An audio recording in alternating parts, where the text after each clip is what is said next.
어떤 사람이 바닷가에서 낚시를 했습니다. 밤에 낚시를 한다는 일은 매우 위험한 일이기도 하대요.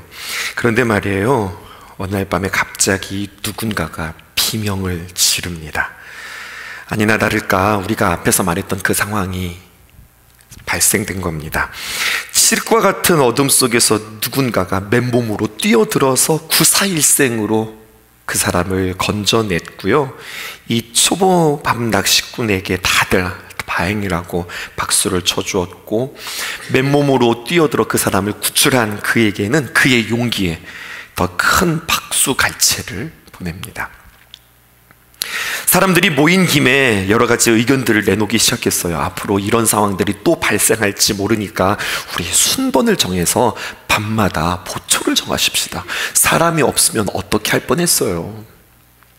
효과적으로 우리가 조를 짜서 우리가 보초를 한번 서볼까요? 사람들이 그 말에 다들 동의했고, 그렇게 조를 짜서 보초를 서기 시작했습니다. 그런대로 여러 날이 지나기 시작했는데요, 시간이 갈수록 낮에는 괜찮은데 이게 밤이 되면 꽤 쌀쌀한 거죠. 여러분, 아무리 날씨가 더워도 밤이 되면 좀 추운 법이니까요. 겨울에는 뭐 말할 것도 없고, 그래서 사람들은 회의했습니다. 어떻게 회의했느냐, 이렇게 그냥 우두커니 보초를 서는 것이 아니라 여기에 잘 보초를 설 수 있도록 우리가 초소를 지읍시다. 초소를 지으면 좀 재정이 필요하니 우리 각자 돈을 좀 한번 모아볼까요? 그렇게 해서 사람들이 돈을 모아서 방파제 위에 그렇게 초소가 하나 생겼습니다. 보초를 밤마다 초소에서 서니까 초소에 사람들이 모여들기 시작했고요, 모여든 김에 밤에 야식도 먹고 또 이야기도 하고 초소가 사랑방이 됐네요. 분위기도 꽤 좋았습니다. 사람들이 한둘씩 모이기 시작하니까 이 공간이 너무 좁게 되었어요. 그러자 사람들이 또 의견을 내왔습니다. 뭐라고 내놓으냐, 이 공간이 너무나도 좁으니까 우리 조금 더 돈을 걷어서 이 공간을 더 크게 지으십시다. 그랬더니 그럽시다, 좋습니다. 그들의 만장일치로 그 공간을 더욱더 확장하게 되었어요. 그래서 그 초소는 마을회관이 되었습니다. 조금 더 시간이 지났을까요? 매일 밤마다 밤을 새면서 보초를 서는 거, 이거 여간 고된 일이 아니니 우리 이러지 말고 돈을 조금 더 모아서 경비를 세우는 게 어떨까요? 우리가 밤에는 잠을 잘 잘 수도 있고 경비가 와서 전문적으로 보초를 서니 이거 참 좋은 방법인 것 같습니다. 그랬더니 사람들이 좋습니다, 그럽시다, 그렇게 이야기하는 거죠. 그런데 문제는 매달 들어가는 인건비 하며 또 간식도 넣어줘야 되고, 겨울에는 난방비 하며 겨울에는 냉방비 하며 돈 계산이 복잡해지기 시작합니다. 그러니까 우리 이번에 경비뿐만 아니라 격리도 세웁시다, 그렇게 이야기가 되어진 거예요. 여러분, 이런 식으로 뭔가가 더 생기고 더 커지고 복잡해지고 규모가 커지고 문제가 생기는 것은 이제 불을 보듯 뻔한 일이 되어지는 거죠. 만들어낸 이야기예요. 근데 여러분, 제가 무슨 이야기를 하고 싶었을까요? 이 이야기의 처음으로 돌아가 볼까요? 어떻게 이 이야기는 시작되었죠? 어떻게 하면 사람을 물에 빠지지 않도록 도울 수 있을까? 또 만약에 물에 빠지지 아니하도록, 만약에 물에 빠졌다면 우리가 그를 어떻게 건질 수 있을까? 여기에서 시작되어진 이야기 아니에요? 이거 누구 이야기 같으세요? 여러분, 이것은 오늘날 교회의 이야기입니다. 교회가 해야 하는 일은 무엇일까요? 교회는 영혼을 구원하는 일, 이게 가장 중요하고 가장 우선이어야 되지 않을까요? 한 영혼을 하나님께로 인도하는 일, 한 사람이 구경꾼이었다가 그 사람이 예배자가 되어지는 일, 이 일에 우리가 힘써야 하지 않을까요? 교회에 다니는 것이 아니라 우리는 한 사람 한 사람이 교회가 되어야 할 것입니다. 여러분들과 2022년도에 처음 만나서 주님과 함께 동행 40일을 걸어가면서, 그때는 낮 저녁으로 함께 모였던 것 같은데요, 에베소서를 80번을 여러분들과 함께 설교하면서 가장 중요했던 주제는 뭐냐, 우리가 누구입니까? 우리는 교회 아닙니까? 이것을 여러분들과 함께 나누었던 것 같아요. 그래서 여러분, 우리는 교회에 다니는 사람이 아니라 우리가 교회 되었습니까? 우리가 교회가 되어진다는 것은 무엇일까요? 오늘 예수님 곁에 있었지만 정말로 예수님을 따르고 예수님을 닮았는가 고민할 수밖에 없었던 한 인물을 만납니다. 그게 바로 누구냐? 오늘 네 번째 제자 요한을 만나는 거죠. 그래서 여러분, 요한을 첫 번째로 이렇게 설명하고 싶습니다. 주님 곁에는 있었지만 주님을 닮지 않았던 제자 요한을 먼저 여러분들에게 소개하면서 혹여나 우리의 모습은 아닌가 한번 점검해 보았으면 좋겠습니다. 예수님에게는 형제들이 있었다고 그랬죠, 여러분. 제자들이 있었다고요. 제자들의 그룹 가운데 형제들이 있었는데 야고보와 요한이 한 형제고 베드로와 안드레가 한 형제였다는 거 기억하시죠? 그런데요, 요한과 야고보는 큰 아주 열정적인 성격을 가질 뿐만 아니라 아주 급한 성격을 가지고 있었습니다. 지난주에 여러분들에게 잠깐 소개하기도 했었는데요, 형제들을 이렇게 보게 되어지면 형제들이, 여러분, 성격이 전혀 다른 형제들이 있어요. 외모도 다를 뿐만 아니라 어쩌면 한 형제인데 그렇게 성격이 달라요. 심지어는 네 형이 걔야? 그렇게 이야기할 정도로 전혀 다른 형제들이 있어요. 그런데요, 그런 형제들이 있는가 반면에 형 보고 동생이라고 부르고 동생 보고 형이라고 부르는 정말로 똑같이 생긴 일란성 쌍둥이도 아닌데 그렇게 닮고 모습도 닮고 성격도 닮은 그러한 형제들도 있어요. 야고보와 요한은 어느 쪽에 해당되어질까요? 그들의 외모는 닮지는 않았던 것 같아요. 그런데 그의 성격은 형이나 동생이나 똑같았습니다. 그래서 예수님은 그들을 향해서 뭐라고 이야기했냐? 그 두 형제를 한꺼번에 묶어서 우레의 아들들이다, 그렇게 별명을 붙여주셨어요. 우리 한번 더 확인해 볼까요? 마가복음 3장 17절에 있는 말씀입니다. 우리 함께 읽어보실게요. 시작. 또 세베대의 아들 야고보와 야고보의 형제 요한이니 이 둘에게는 보아너게 곧 우레의 아들이란 이름을 더하셨으며. 오늘은 특별히 네 번째 제자 요한을 여러분들과 함께 나누고 싶은데요, 요한은요 많은 구절에 그의 이야기들, 그의 성격, 그의 캐릭터가 나타나 있어요. 강하고 급한 다혈질 뿐만 아니라 굉장히 냉정하고 묵뚝뚝했던 사람입니다. 자아도취가 강했고요, 화를 잘 냈고 분이 나면 이것을 삭히지 못하고 오랫동안 그 분을 간직했던 사람이고, 자신에게 무슨 피해를 입혔어 그러면 반드시 보복하는 사람, 자기중심적이며 거만하고 교만했던 사람, 하여튼 못된 이야기들은 다 갖다 붙이네요. 이게 바로 요한이었다고요. 그런데 이런 성격의 요한에 하나님 예수님께서는 그를 가리켜서 우레의 아들이라 라고 별명을 붙여줬는데, 오늘 그의 캐릭터와는 전혀 다른, 요한에게 이런 모습을 우리는 이걸 어떻게 납득해야 되지 하는 모습이 오늘 등장합니다. 이런 모습이에요. 요한복음 13장 21절에서 25절까지 볼 텐데 먼저 23절까지 보겠습니다. 예수께서 이 말씀을 하시고, 무슨 말씀을 하셨던 거죠? 이게 무슨 말씀일까요? 예수님께서 다시 한번 자신의 고난에 대해서, 십자가에 대해서 이야기하시는데 그의 마음이 참 무거우셨습니다. 그리고 예수님의 시간이 얼마 남지 않았거든요.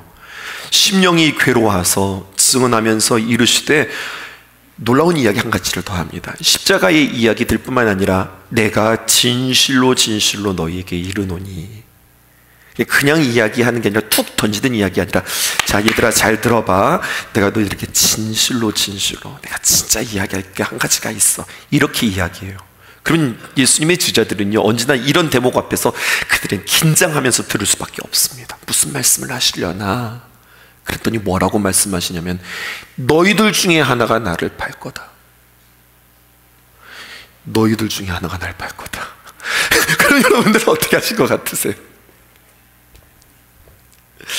그런데요, 예수님이 참 마음이 괴로워서 어쩔 줄 몰라 하시고 제자들 그룹 가운데 누군가가 나를 팔 거라고 그렇게 이야기하시는 이 심각한 이야기를 하고 있는데, 이 상황에서 요한 말입니다, 어린애도 아닌데 말이죠, 어리광을 부리면서 예수님의 품에 기대어 눕고 있는 모습이 성경에 기록되어져 있습니다. 이거 우리 어떻게 납득해야 될까요? 요한이 지금 어린아이 아니거든요. 청년도 아니라고요. 다 큰 성인이란 말이에요. 그런데 다 큰 성인이 예수님 품에 이렇게 안겨서 그 자리를 차지하고 있는 거예요. 근데 그의 성격이 다정다감하고 사랑스럽고 여성스러운가? 아니요. 그의 성격이 어땠다고요? 우레의 아들, 급하고 다혈질에 냉정하고 무뚝뚝하고 자아도취가 강한 자가 예수님의 품에 안겨서 지금 이러고 있는 겁니다.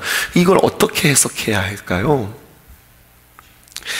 여러분, 언제나 예수님은 내 거다라고 욕심부리면서 차지하고 있는, 다른 사람에게는 절대 양보하지 않는 철딱선이 없는 요한의 모습을 우리는 만나게 되어집니다.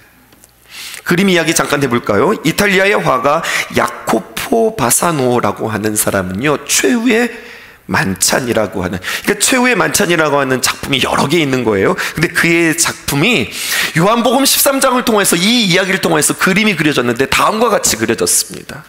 함께 보실까요? 이게 최후의 만찬에 그 당시에 있었던 모습을 이 작가는 이렇게 표현했는데, 제가 동그라미를 쳤어요. 이 예수님 앞에 있는 요한 좀 보세요.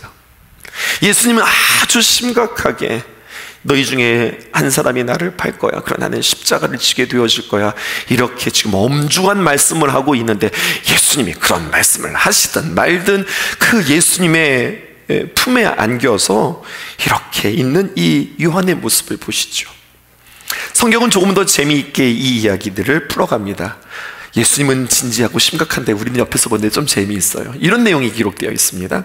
24절에 너희 중에 나를 팔리라 그렇게 이야기하니까 시몬 베드로가 머리짓을 하면서, 야, 누구야? 누구인지 한번 말해봐. 요한에게 머리짓을 하면서 누군지 좀 우리 대신 좀 이야기 좀 하라고 그렇게 그에게 시킵니다. 그런 거죠. 어느 누구도 예수님께 나아가서 예수님, 우리 중에 누가 팔자입니까? 물어볼 사람이 없는 거예요. 그런데 유일하게 물어볼 사람이 있으니 그게 누구냐? 요한인 거죠. 그러니까 자기는 못 물어보고, 자기도 엄청 급한 사람이거든요. 너무너무 궁금한데 차마 자신은 말할 수 없어서, 여러분, 말로만 하는 거 아닌 거 아시죠? 때로는 눈으로도 말할 수 있는 거 아시죠? 머리짓으로도 말할 수 있는 거 아시죠? 그러니까 머리짓을 하면서, 누군 거야? 네가 좀 한번 물어봐. 그렇게 요한에게 머리짓을 합니다. 그랬더니요, 25절에 또다시 한번 이 표현이 반복되네요. 그가 예수의 가슴에 그대로 의지하여서 말하되, 주여 누구니까? 이렇게 그가 묻습니다. 성경이니까 고상하게 표현되었죠. 아마 전 이 상황을 이렇게 상상해 봤어요. 분명히 식탁이니까 좀 뭔가를 우물우물 먹고 있었는지도 모릅니다. 정말로 철딱선이 없이 예수님은 고뇌에 차서 이 중에 누가 나를 팔리라. 예수님, 누구래요? 이러면서 예수님께 철딱선이 없이 물어볼 수 있는 충분히 가능성이 있는 그가 요한 아니었을까요? 제자 그룹 가운데 막내 역할을 감당했던 철딱선이 없는 요한을 우리는 만나는 겁니다. 여러분, 요한이 진정으로 예수님을 따랐으나 그가 예수님을 사랑한 걸까요? 우리 이야기도 마찬가지입니다. 우리가 예수님을 사랑하는 거 맞을까요? 우리는 때로는 좋아하는 것과 사랑하는 것을 착각하고 구별하지 못할 때가 많이 있는 것 같습니다. 여러분, 나는 지금 좋아하고 있는 건지 아니면 사랑하고 있는 건지 제가 이야기를 드릴 테니까 한번 점검해 보시겠어요? 이런 이야기가 있어요. 인터넷에서 회자되어지는 이야기입니다. 좋아하는 거는요, 그 사람으로 인하여서 내가 행복했으면 좋겠다, 이게 좋아하는 거래요. 그런데 사랑하는 것은요, 그 사람이 나로 인하여서 그가 행복했으면 좋겠다, 이거는 사랑하는 거래요. 좋아하면요, 자꾸만 욕심이 생겨요. 가로채고 싶고 소유하고 싶은 욕심이 생겨요. 그런데 사랑하게 되어지면 그 욕심을 그를 위하여서 포기하게 되어진다는 거죠. 상황이 이렇습니다. 지구가 멸망해서 탈출할 수 있는 우주선 하나가 있네요. 그러면 좋아하는 사람이라면 내 옆자리에 좋아하는 사람을 태우고 싶은 게 좋아하는 사람의 마음이래요. 그런데 사랑하는 사람이라면요, 나는 타지 못한다 할지라도 내 자리를 내어주는 것이 그게 사랑이래요. 좋아해 라고 하는 말을 들으면요, 가슴이 설레이고요, 사랑해 라고 하는 말이 들리면 눈물이 난대요. 꽃을 좋아하는 사람은 그 꽃을 꺾어요. 근데 그 꽃을 사랑하는 사람은 꽃을 꺾지 않고 지켜주고 오히려 물을 줍니다. 그 사람이 나 없으면 힘들었으면 좋겠는데, 이런 마음이라면 그 사람은 좋아하는 거예요. 그런데 그 사람이 나 없어도 행복하기를 바란다면 그것은 사랑하는 거래요. 조금만 더 해볼까요? 좋아하는 건 앞서 걷고 있는 당신을 뒤따라가는 것, 이게 좋아하는 것이라고 한다면, 사랑하는 것은 내 걸음을 당신에게 맞춰가는 거예요. 그랬더니 우리 아내가 묻는 거예요. 여보, 당신은 항상 신방 갈 때 당신이 먼저 가고 내가 뒤따라가기 바빠요. 우리는 좋아하는 거야? 사랑하는 거야? 그렇게 이야기해요. 마지막 하나 더 볼까요? 좋아하는 건 이 말을 듣고서 누군가가 떠오른다면, 사랑한다면요, 지금 이 말을 듣고 누군가가 눈물이 날 만큼 보고 싶어진다는 겁니다. 그러고 보면 여러분, 요한은 예수님을 사랑한 것이 아니라 좋아한 것 같은데요, 그러한 요한을 예수님은 좋아하지 않고 사랑해 주셨어요. 어떻게 사랑해 주셨을까요? 너무 예수님의 마음 모르는 거 아니에요? 너무 철딱선이 없는 거 아니에요? 아니, 어린아이가 이렇게 안겼으면 너무 예쁘고 사랑스러울 것 같아. 우리 애기 일로 와봐, 이럴 것 같은데 요한은 지금 애기 아니잖아요. 다 큰 어른이라니까요. 청년도 아니에요. 난 우리 청년들 보고 애기라고 이야기하는데 이 청년도 아니에요. 우리 어른들 같을 수도 있어요. 절치라 이럴 수 있겠는데 말이죠. 근데 예수님 보세요. 깜짝 놀라는 건, 그런 요한이 예수님의 가슴을 파고드는데 가만히 계세요. 예수님이요, 그 요한을 용납해 주십니다. 품어 주십니다. 여기서 두 번째, 예수님은 사랑하시되 끝까지 사랑하시는 예수님의 모습을 우리는 보게 되어집니다. 그림 하나 또 띄워볼까요? 사랑하는 젊은 남녀가 한밤중에 드라이브를 하다가요, 시골 한적한 숲에 차를 대고, 그리고 그들이 서로 사랑의 깊은 대화들을 나누게 되었습니다. 그런데요, 어디선가 느닷없이 험상궂게 생긴 폭력배들이 나타나서 차 문을 갑자기 열더니 남자를 끌어내고 흉기를 휘두르면서 이 남자친구를 막 가격합니다. 너무 당황하고 이 남자가 살기 위해서 사력을 다해서 허겁지겁 그 현장에서 뛰쳐나와 버렸어요. 그런데 여러분, 그 남자의 여자친구는 그 자리에 그냥 있었어요. 이 이야기는 참 참혹하게 끝납니다. 그 남자의 애인은 폭력배들에 의하여서 마구 짓밟혀버리고 유린당했어요. 이따금씩 신문지상에서 정말로 만나게 되어지는 사건입니다. 여러분, 생각해 보실까요? 폭력배들이 나타나기 직전까지 이 남녀 간의 이들의 대화는 얼마나 달콤했으며 얼마나 뜨거운 사랑을 고백했을까요? 죽도록 당신을 사랑하고, 죽도록 당신을 지키고 보호하며, 당신의 행복이라고 한다면 나의 목숨을 걸겠습니다. 여러분, 그들이 그렇게 이야기하진 않았을까요? 적어도 그 순간만큼은 진심이지 않았을까요? 그런데 갑작스럽게 폭력배로 인한 상황이 돌변되었을 때 그의 사랑은 더 이상 참된 사랑이 될 수 없게 되었어요. 그런데요, 여러분, 그렇다고 해서 우리가 이 남자를 비난할 수 없어요. 왠 줄 아세요? 그 무서운 상황에 우리는 단 한 번도 처해보지 못했기 때문에 그렇습니다. 쉽게 비난하지 못할걸요?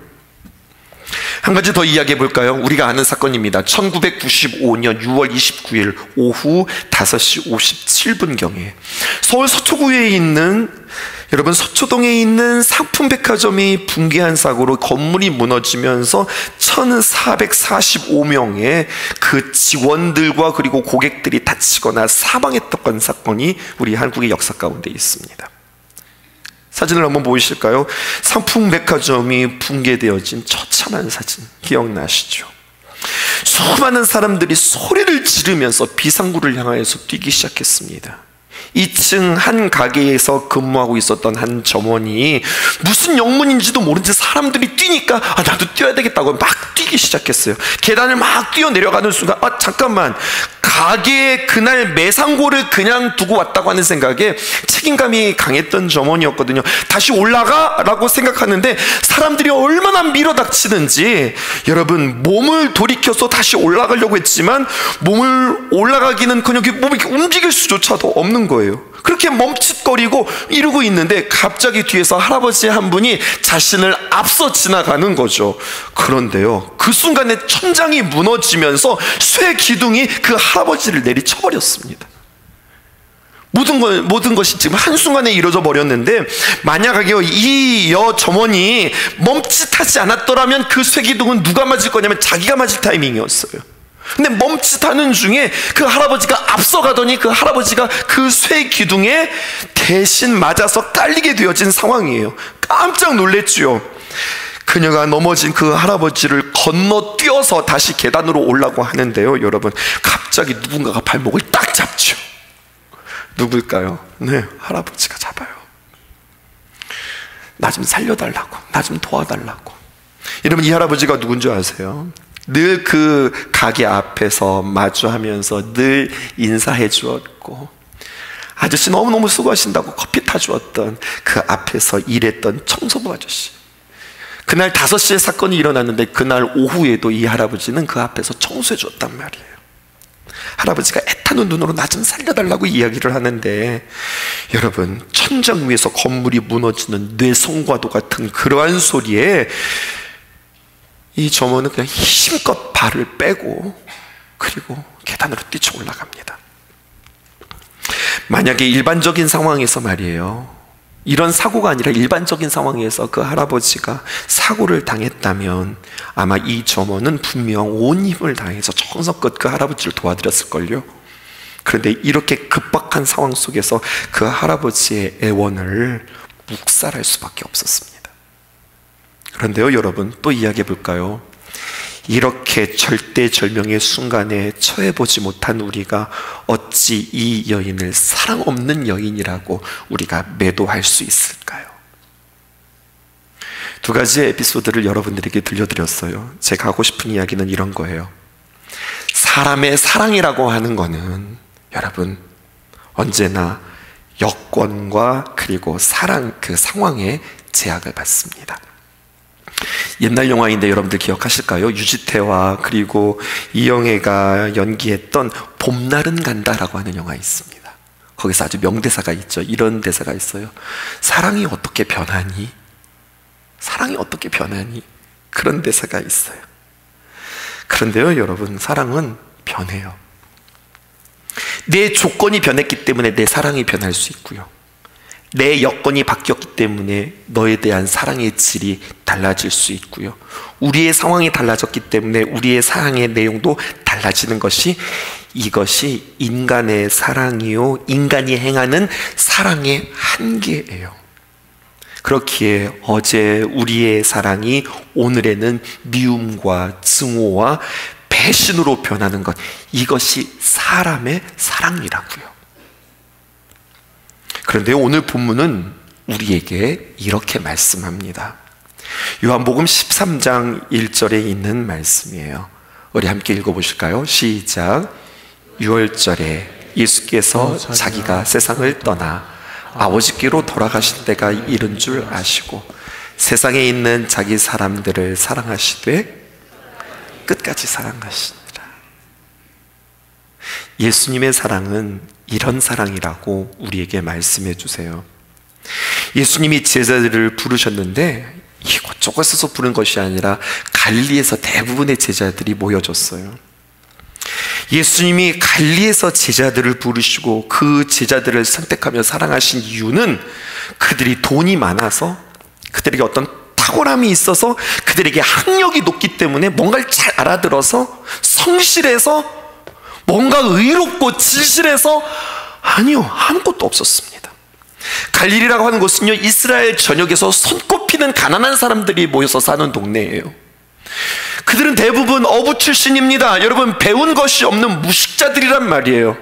그런데 여러분, 바닷사람들이 말이에요, 남보다 더 의롭고 진실하다? 아니요. 가만히 보면 그들의 삶과 그들의 언행과 그들의 선택을 보면 비열해요. 의롭지 못해요. 욕심으로 가득 찼어요. 자신들의 야욕으로 가득 찼단 말입니다. 그들은 멀지 않아 십자가에 매달리시는 예수님을 난 모르라고 부인하고 다 뿔뿔이 흩어질 그러한 사람들이었습니다. 예수님 모르셨을까요? 아니요, 예수님 아셨죠. 그럼에도 불구하고 그 예수님은 자기 사람들이라고 표현되었던 그 12명의 제자들을 포기하지 않습니다. 심지어는 누구까지도요? 가룟 유다까지도요. 예수님의 상황, 앞서 이야기했던 에피소드랑 똑같이 예수님의 상황도 그렇게 급박하게 돌아갑니다. 이 밤이 지나면 그 다음의 밤은 예수님께 없는 겁니다. 그 다음은 그냥 십자가에서 죽는 거예요. 다른 사람들은 다 몰라도 예수님만큼은 그 여정과 그 과정과 그 고통과 그 상황들을 누구보다도 잘 알고 있었던 분이 바로 예수님입니다. 그 죽음이 얼마나 끔찍할지, 얼마나 참혹할지, 단순히 육체의 고통뿐만 아니라 자신의 마음이 얼마나 갈기갈기 찢어질지 예수님은 너무나도 잘 알고 계셨어요. 이 절박한 상황이 그에게 바로 앞에 있음에도 불구하고 예수님 자기 살궁리하지 않으시고, 예수님의 사랑은 제자들을 둘러싸고 있는 조건이나 여건의 제약을 받지 않으시고, 당신이 만난 어떤 상황에 제한받지 않으시고 구애받지 않으셨습니다. 예수님의 사랑, 어떤 조건으로 사랑한 것이 아니라, 그 사람의 어떠함이 아니라 그냥 그 사람 자체를 사랑하셨고, 아니 오히려 가난하고 비천했고 무식했고 추악했던 그 사람이었기에 그들을 품어주시고 안아주셨던 것 같아요. 두 종류의 사람이 있는 것 같습니다. 그런 주님의 귀한 사랑을 알아차린 사람, 그리고 그거에 대해서 별로 그렇게 그 마음 가운데 와닿지 않은 사람. 근데 그 사랑을 발견한 사람들이 고백합니다. 뭐라고 고백하느냐? 찬송가 310장에 보면 이렇게 고백합니다.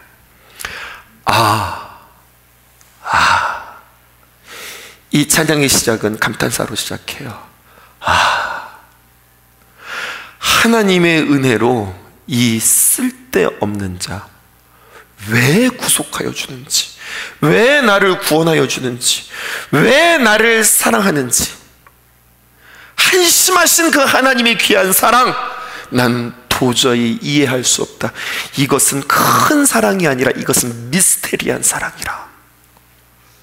내가 믿고 또 내가 의지하는 것은 내 모든 형편을 아시는 주님. 내 형편을 아신다고 하는 것은 내가 가난한 것, 내가 병든 것, 또 나의 결핍, 나의 문제, 이것을 뛰어넘어, 여러분, 내 형편이라고 하는 것은 나의 성격, 나의 모질함, 나의 부족함, 나의 못됨, 나의 날카로움, 아주 내가 보아도 싫을 그런 나의 근성들, 그 모든 형편을 잘 아시는 주님이라면 야, 넌 절로 가라 이렇게 할 것 같은데, 내 모든 형편을 다 아시는 주님께서 늘 돌보아 주신다.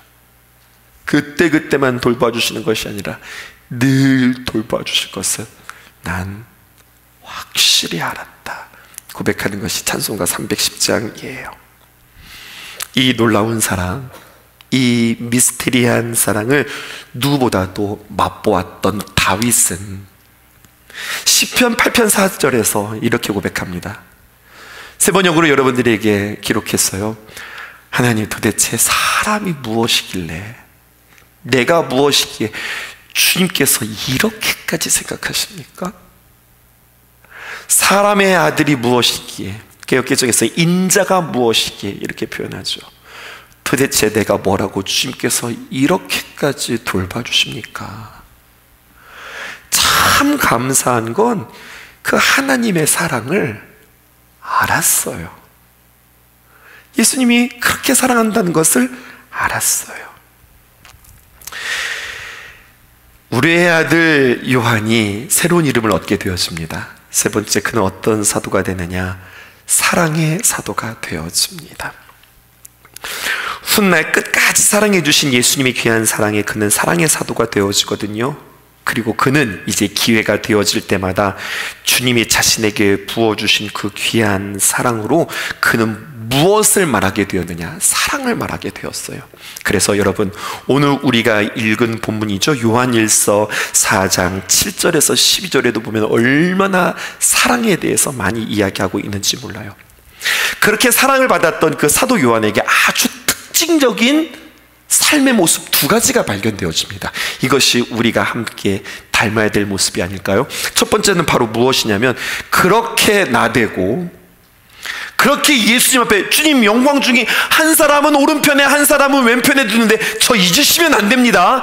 그렇게 자기 자신을 내세우기 좋아했던 그가 이제는 자신을 감추고 주님만 드러내는 사도가 되어집니다.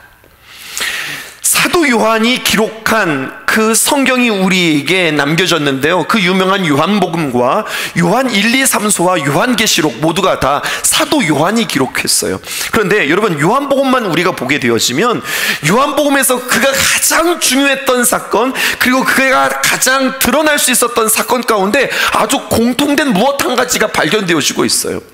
보실까요? 요한복음 13장 23절 우리가 읽었던 말씀인데, 예수님의 제자 중 그 누구도 예수님의 품에 안길 수 있는 사람이 없었어요. 그만큼 도전적이고 그만큼 예수님께서 받아주신 제자였거든요. 근데 그를 표현하기를 뭐라고 표현하느냐?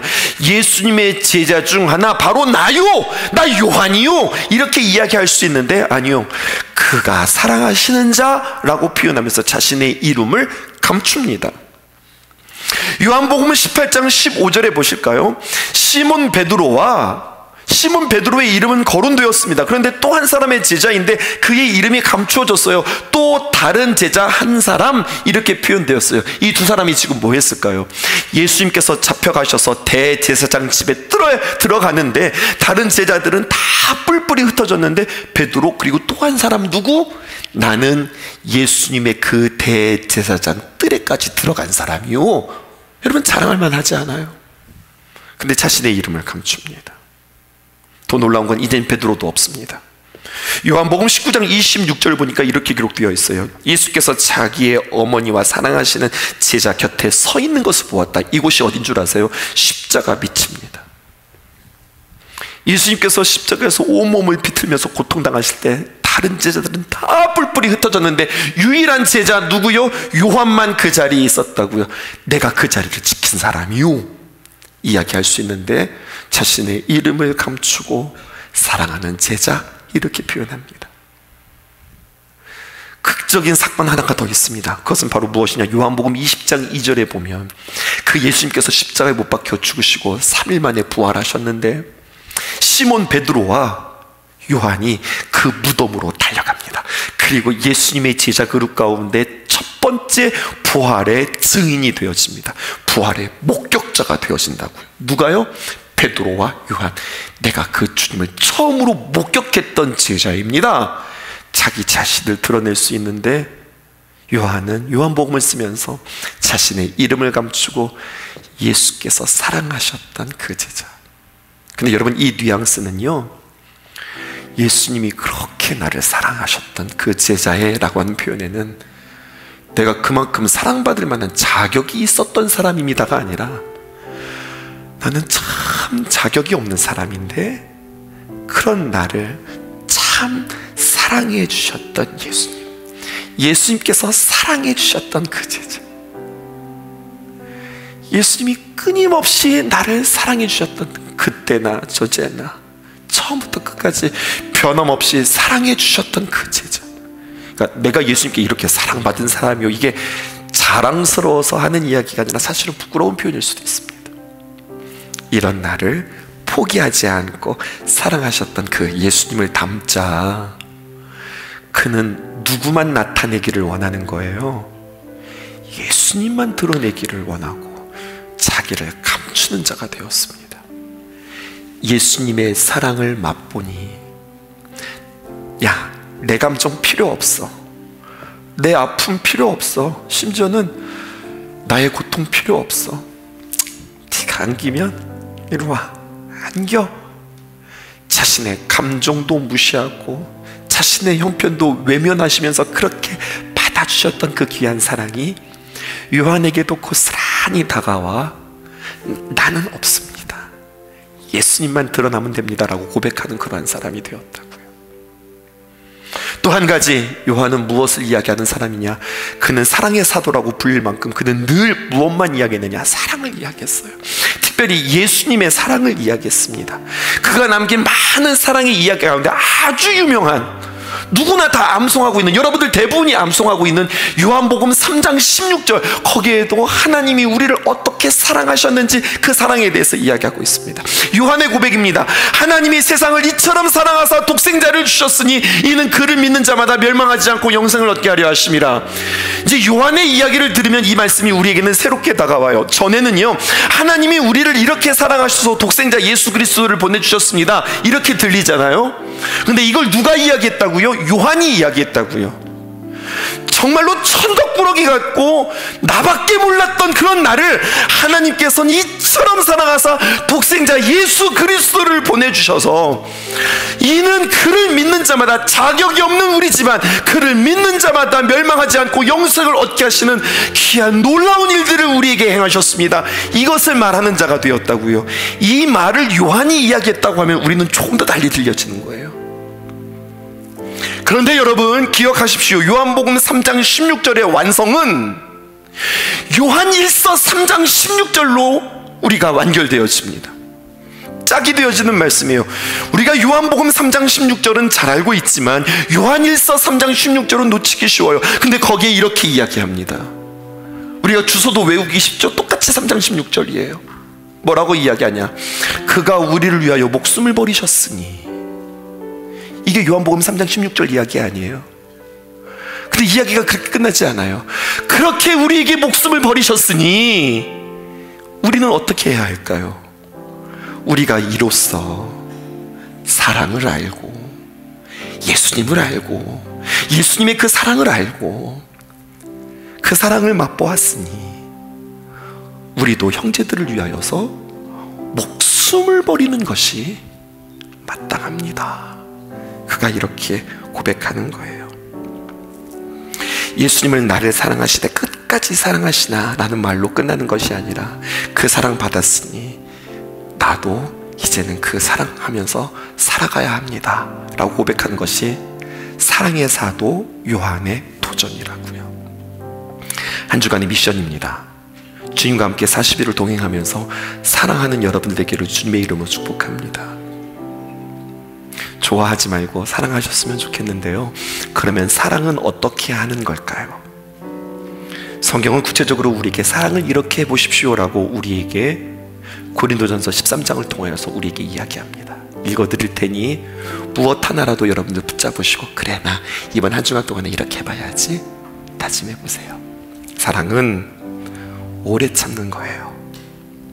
사랑은 온유한 거예요. 시기하지 않고 자랑하지 않는 거예요.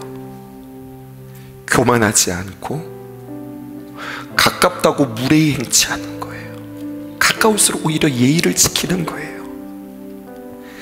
내 유익을 구하는 것이 아니라 다른 사람의 유익을 주는 거예요. 성내지 않는 거예요. 이런 성내는 것이 우리에게 그냥 일상이 되지 않기를 주님의 이름으로 축복합니다. 사랑한다면 성내지 않는 거예요. 생각도 지킬 수 있기를 바라요. 악한 것을 생각하지 않는다. 불의를 기뻐하지 아니하고 사랑한다면 진리를 기뻐합니다. 진리를 기뻐한다는 것은 무엇일까요? 하나님의 말씀을 읽고 하나님의 말씀을 묵상하고 하나님의 말씀을 필사하고 하나님의 말씀을 늘 가까이 하는 것. 여러분, 진리와 함께 기뻐하고. 사도 바울은 이것을 또 네 가지로 정리합니다. 이것을 쭉 해서 모든 것을 참으며 모든 것을 믿으며 모든 것을 바라며 모든 것을 견디는 것, 이것이 사랑입니다 라고 우리에게 이야기해요. 이것이 우리의 간증될 수 있기를 주님의 이름으로 축복합니다. 앞에 나와서 간증하시라고 하면 하나님이 우리에게 이렇게 부어주셨잖아요, 이렇게 높여주셨잖아요, 하나님께서 이렇게 해결해 주셨잖아요, 이게 간증인 것 같은데 여러분, 진짜 간증은 뭐냐면 예수님 때문에 내가 오래 참고 예수님 때문에 내가 온유했으며 내가 예수님 때문에 내 자신들을 감추었고 내가 예수님 때문에 무례하지 않았다. 여러분, 이런 것들이 우리의 간증이 되어질 수 있기를 주님의 이름으로 축복합니다. 예수님 더 사랑하기를 원하세요. 여러분, 앞에서 우리가 안타깝고 아쉬운 이야기들을 여러분들과 함께 나누었는데, 그게 우리의 사랑의 진면목이라고 하는 것들을 그냥 우리는 받아들이고, 그렇습니다. 하나님, 참 우리는 얼마나 감정적으로 사랑하는지, 기분 좋을 때는 얼마나 사랑하는지, 또 기분 나쁠 때는 얼마나 내치는지. 그러므로 결론입니다. 내게는 사랑이 없습니다. 나는 사랑할 수 있는 사람이 아닙니다. 하나님께서 사랑을 부어주셔야 사랑할 수 있습니다. 심지어는요, 눈에 넣어도 아프지 않을 만큼 이쁜 우리 자식들도요, 때로는 내 감정적으로 사랑하더라니까요. 이러한 모든 우리의 연약함들을 주님 앞에 올려드리며, 예수님 사랑합니다, 또 갈망합니다.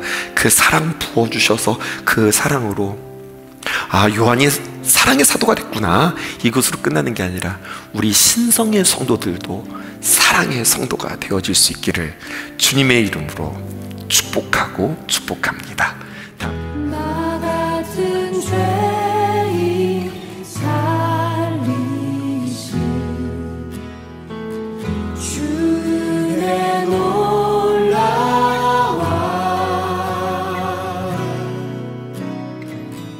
잃었던 생명 찾았고 광명을 얻었네.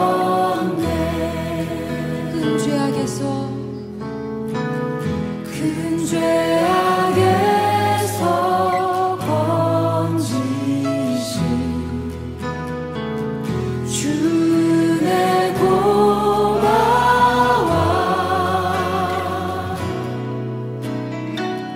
나 처음 믿은 그 시간 귀하고 귀하다. 주 찬양, 주 찬양.